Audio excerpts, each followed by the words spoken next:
বিধানসভায় যে ওবিসি বিল এসছে এইটা নিয়ে সোমবার সুতির মোটামুটি লক্ষ্মীপুর হয়েছে, গ্রাম আপনি পঞ্চায়েতে বিরোধিতা 558 বোতল নিষিদ্ধ সিরাপ উদ্ধার, গ্রেপ্তার এক। মুর্শিদাবাদের সুতি 2 নম্বর ব্লকের লক্ষ্মীপুর গ্রাম পঞ্চায়েতের বড় কাকড়ামারি এলাকায় সোমবার সন্ধ্যায় অভিযান চালিয়ে 558 বোতল নিষিদ্ধ কাপ সিরাপ উদ্ধার করল পুলিশ। ঘটনায় সুজন শেখ নামে এক ব্যক্তিকে গ্রেপ্তার করা হয়েছে। ধৃতের বাড়ি সুতি 1 নম্বর ব্লকের সাদিকপুর গ্রাম পঞ্চায়েতের চাঁদনিহাট এলাকায় মোল্লাপাড়া বলে পুলিশ সূত্রে জানা গিয়েছে। পুলিশ সূত্রে জানা যায়, গোপন সূত্রে তথ্য পেয়ে সোমবার সন্ধ্যায় লক্ষ্মীপুর গ্রাম পঞ্চায়েতের বড় কাকড়ামারি এলাকায় অভিযান চালিয়ে এদিন উদ্ধার করা হয় নিষিদ্ধ সিরাপ। ঘটনাস্থল থেকে দুজনকে উদ্ধার করা হয়েছে এবং আটক করা হয়েছে সুজন শেখকে। পরে তাকে গ্রেপ্তার দেখিয়ে জিজ্ঞাসাবাদ করে পুলিশ। এদিকে মঙ্গলবার ধৃতকে আদালতে 10 দিনের পুলিশি হেফাজতের আবেদন জানানো হয়েছে। পুরো ঘটনার তদন্ত শুরু করা হয়েছে।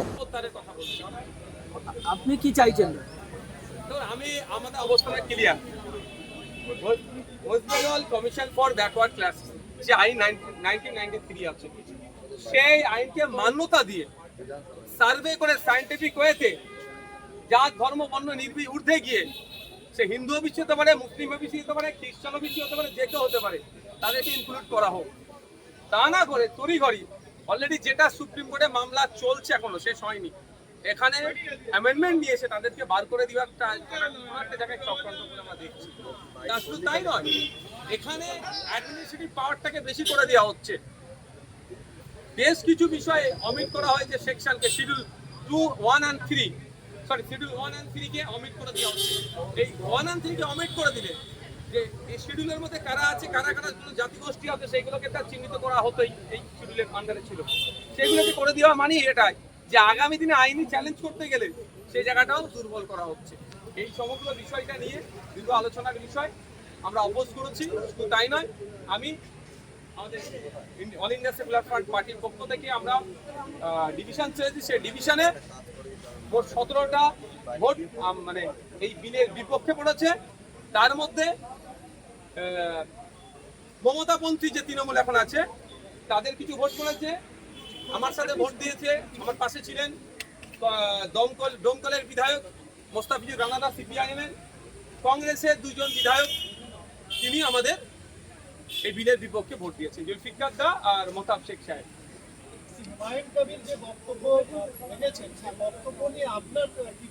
অনেক আগে আমি এই ধরনের বক্তব্যের বিরোধিতা করেছি। আমি কোনোদিন অফেন্সিভ বক্তব্য দিইনি, আর কোনো বক্তব্যকে আমি প্রমোট করিনি বা তাকে সমর্থন জানাইনি।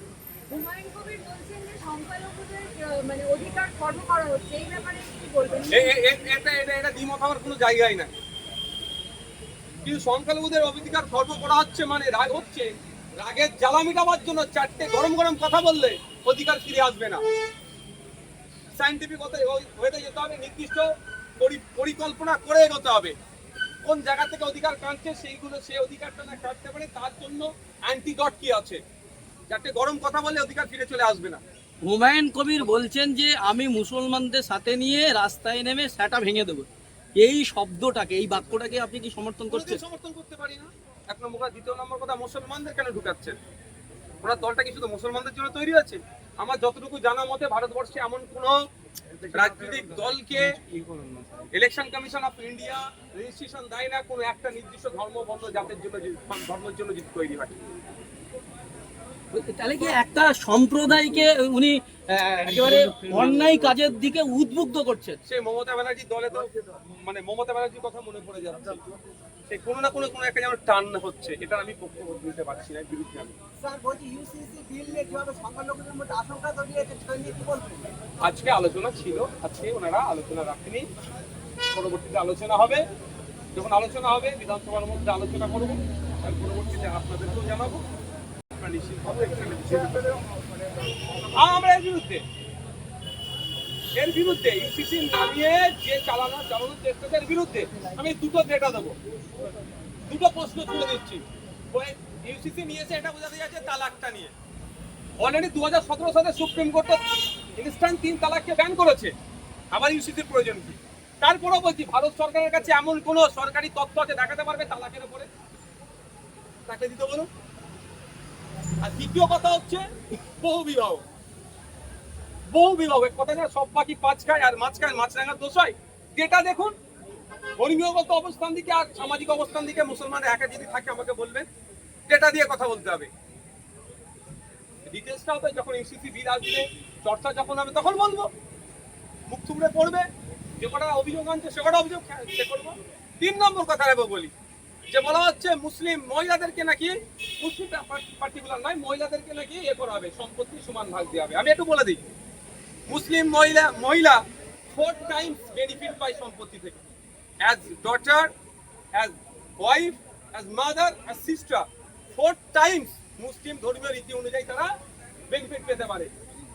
আবার তার বরঞ্চ যদি মুসলিম মহিলাদেরকে এরা স্বাবলম্বী করতে চায়, তাহলে প্রশ্ন আমি করছি, এবারের অর্থবর্ষে ক্লাস হাই মাদ্রাসা ক্লাস 9 থেকে 12 এর যে মুসলিম পরিবারের গরিব মহিলারা ইন্টেনসিভ হিসাবে যে টাকাটা পেত, সেই ফান্ড কেন জিরো করলো?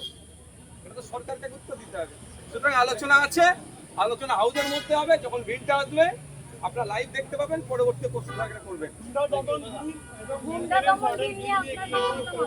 টাডা আর যে ধরনের গুলো আছে, যেগুলো ছিল, যে কাজে ব্যবহার হচ্ছে এটাই সে কাজে ব্যবহার, বড় অপোজ করবো।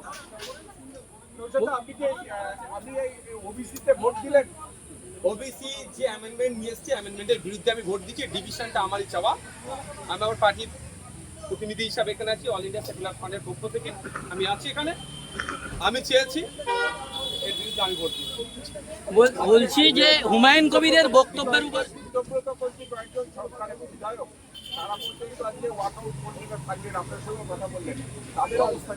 তারা অবস্থান আপনারা তাদেরকে জানলে জিজ্ঞাসা করবেন।